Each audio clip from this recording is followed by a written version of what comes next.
We are in a very, very volatile industry. If something happens in the world, doesn't matter what, it has an effect on airlines. And what we try to do operationally is fly around it. Maybe we can avoid the problem. But left or right, somewhere it starts to hurt, always. Why am I showing this? I'm showing this because it has an effect on the way people think. They tend to be very operationally driven. There's always a crisis going on. And at the same time, they have to think about these long-term investments in fleet. And they can make those long-term, big investment decisions, but they can only do it once because the profit margins are so thin, it's very difficult to get it wrong because you don't have any room to maneuver. And that tends to drive people to be a bit frustrated with this scenario of thinking because it creates too many options, too many uncertainties, and they just want to have one truth on which they can act. I looked up a proverb, Chinese proverb, which says, when planning for a year, plant corn. That's what a lot of people are focused on in the company. When planning for a decade, plant trees.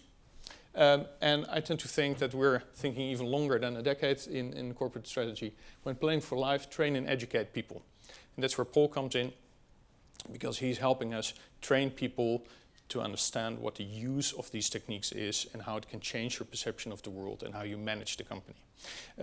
In the company, we're trying to teach people about strategy, and one of the key things there is to learn them a common language to discuss things, to have the same perception on things. You showed the 8 steps in strategy. However, I'm working for an international company, Air France-KLM, a merged company, French and Dutch. So you know, not only need a common language on strategy, you also need really a common language to read the book in. And now, finally, we have the English version. So thank you for that. I want to tell you a little bit more today about one of our options, basically, that we're creating, and that's biofuels. We are, let's say, one of the primary companies that is hurt by all these nice graphs of growing and rising oil prices. And it hurts a lot every time it goes up.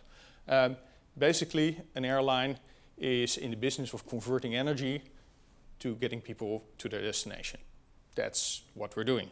So it's a major input for us. Just to give you an idea, 10% of our business is moving goods, and most of the business is in moving people. We move about 77 million people as Air France-KLM Group every year. And of course that costs money to do. So what do we spend our money on?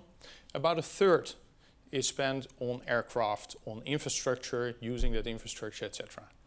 Another third is spent on people to operate all of that, the staff that you see. And the remaining third is fuel. And just making it simple for you, and our fuel bill every year is 7 billion euros. NASA has commissioned a study, and they've looked at making, let's say, hybrid aircraft. So kind of the Prius, Toyota Prius in the sky, where you run electric fans and you have one very efficient engine powering that.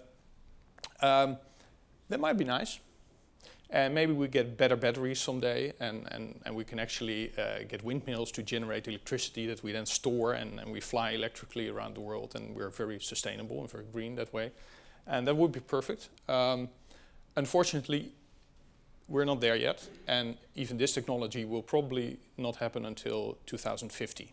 So I know we're thinking long term here, but practically speaking, as an airline, you have to do something to cover the intermediate period. And that means we're bound to liquid fuels for the moment. And even though this could generate 70% emissions reduction, the intermediate solution that we came up with is biofuels.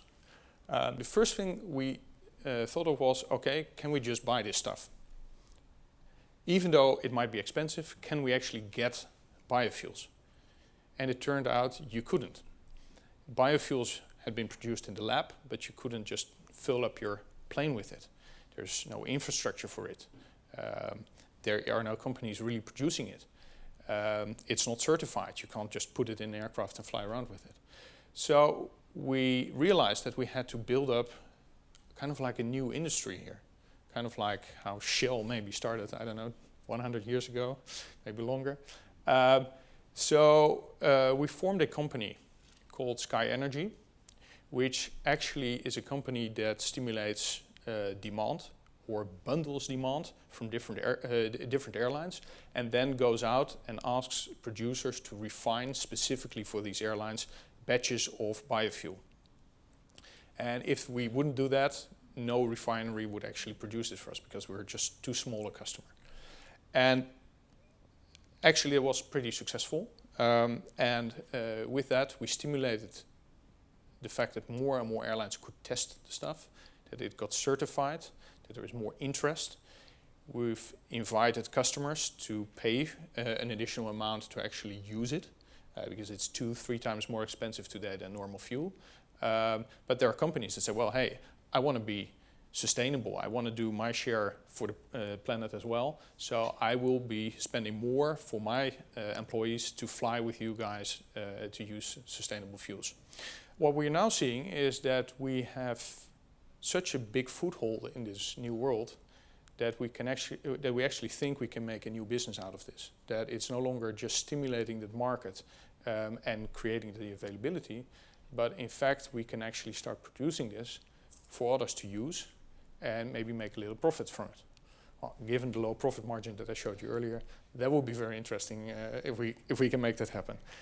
So talking about creating options, views for the future, that is a new insight. When you're thinking long term and doing this, the creating of options, you also have to set your ambitions. We have set as targets that next year we want to have 1% of our fuel to be biofuel. And in 2020, we're aiming for 20% CO2 reduction. So these are quite ambitious goals. What we're now foreseeing, and I think this is really interesting, is that there are coming up a number of technology breakthroughs. And that was talked about before. Technology is actually changing the world a lot. But you have to wait for these breakthroughs. Unless we can commercialize this in a way where actually the biofuels are at the same cost level as traditional fuels, it won't happen on a large scale. And we believe in the coming 5 to 8 years, these breakthroughs are going to happen.